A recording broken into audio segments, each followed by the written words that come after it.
This is Baski Pedroso uli, ang vlogger ng North Cotabato. Ngayong gabi mga katutoy, nandito tayo night market ng Dubai, no? So dito tayo, mag-ikot tayo dito kasi marami ang kababayan nandito ngayon kasi holiday. Mang-interview tayo ng may-ari ng restaurant dito, no? Kasi nakaka-proud na may negosyo sila dito, no?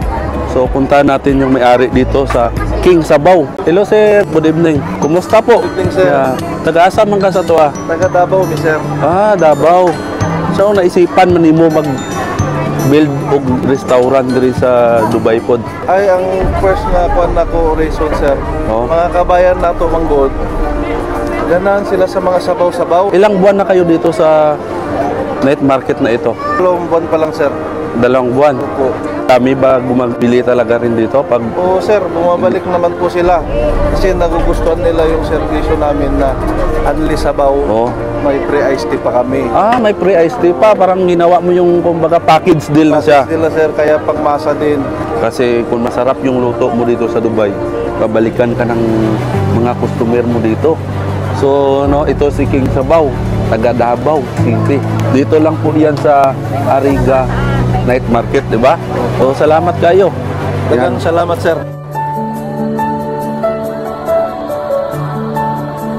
Ganito karami yung mga kababayan natin dito sa Dubai, no? Na kumakain dito sa night market nila. Ma'am, anong oras ma-close yung night market dito? 2 AM po. 2 AM. So, anong oras na ngayon? 1:00. So, may isang oras pa na mag-ikot-ikot tayo dito. Hoy, hello. Yan, so nakakatuwa, no, na mga kilala tayo dito, no. Si Ate Love, saan yun? Yung singer na magaling yan. Yan. So, mga kababayan natin dito sa night market, no. Yan. So, nadaanan natin kasi nag-ikot tayo dito. May mga entertainment din dito, kantahan dito sa stage na to. Doon tayo sa billiard area, pakita natin. Maraming mga kabayan ang naglalaro ng mga billiard dito. 'Di ba? Parang hindi mo ma-miss yung Pilipinas, no? Kasi dito sa Dubai, lahat nandito na. So ma'am, bakit nandito ka ngayong gabi? Dito ko yung gabi kasi gusto ko na mag-food trip. Ah, mag-food trip. Gusto ko lang kumain. Oh. Alam mo, holiday. So, spend time together with friends, bonding. Especially pag pupuntahan ng magkakaibigan ko. Hindi dito sa kainan, no? So mga katutoy, nandito tayo naman sa kain tayo. So ma'am, magandang gabi. Kumusta po? So may tanong lang po ako sa iyo. Ano po ang pinagmamalaki nyo dito sa mga pagkain?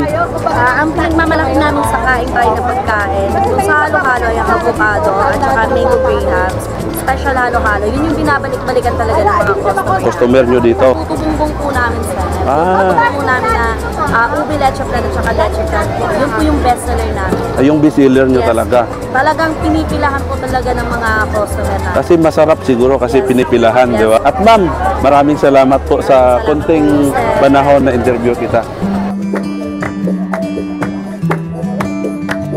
Mga katutoy, tapos mo kain, pwede ka mag-shopping dito. May shopping area yung night market nila. Di ba? Mga kababayan natin, may mga pabango. Kung ano gusto mo, nandito. This is Baski Pedroso po, ang vlogger ng North Cotabato. Kita-kits po tayo sa susunod na episode ng ating vlog dito sa Dubai, United Arab Emirates.